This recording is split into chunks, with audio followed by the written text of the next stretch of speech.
Ағбындағы Шылтыз хостер галереязының екінші қадылында таңныстығы неме пұлшатқанға түй. Шарық залда қарысқы олық тұста өттік өңлер қарыққа тастылшы.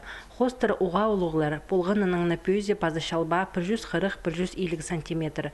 Толдырылғаныр сырның автор Ренат Семенов қайықты айыбин қадыл сүрткіліпші. Ол ағының пасшатқан ұңдайы. Шайышығызның таланты әлі көрінші. Анзын хостер пілшеткан әлі көстіпінжі. Авторның хостерінде шүртіз қайнапша. Ренат Семенов бұл көздігіні Мигель Эстің басқа жыл түстер етіп адырсылған. Ол тексі телекайғы саблық Мигель де Сервантестің романының матырын Дон Кихоты позы хади көшеткінің шайып салған. Дон Кихот ол кізінеміз, ол шунды шүртіп жатқан ома. Андық матыр кізі болғанның сығары амға жетірі бар. Біздің арықсты. Біздің қонжығыз, мен бозым, менің туғанарым, менің арқыстарым, менің тіге өрелерім. Прайзында бар ол Дон Кихоттың тіге прай қайди бөлшетқанын бөлшіртасты. Вот анаңары бұл тоқыстар.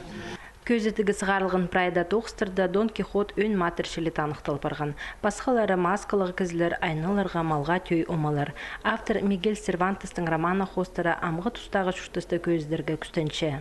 Бір заренің кізі бозының сағызының күстігіе. Олық тұста күршев қоларын, Дон Кихоттың қоларын қайды дауыр ұлу қолар, кізі бозының сағызының базы кізі бозының қолының бұл жерді тұтуче.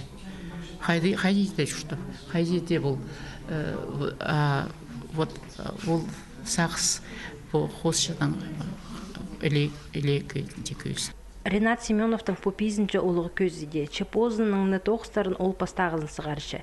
Шебіргігі қосты ол 6 ай аразына базыбысқын. Я, олығы тоқсы етіл барған. Шешая чекізінің шүштізі ол аның тоғызы. Анды аның көзі көңіні сағызы. Шет қосшыға қынғын керекнің айғызырға қады құнғын напазы еркежектері болышы.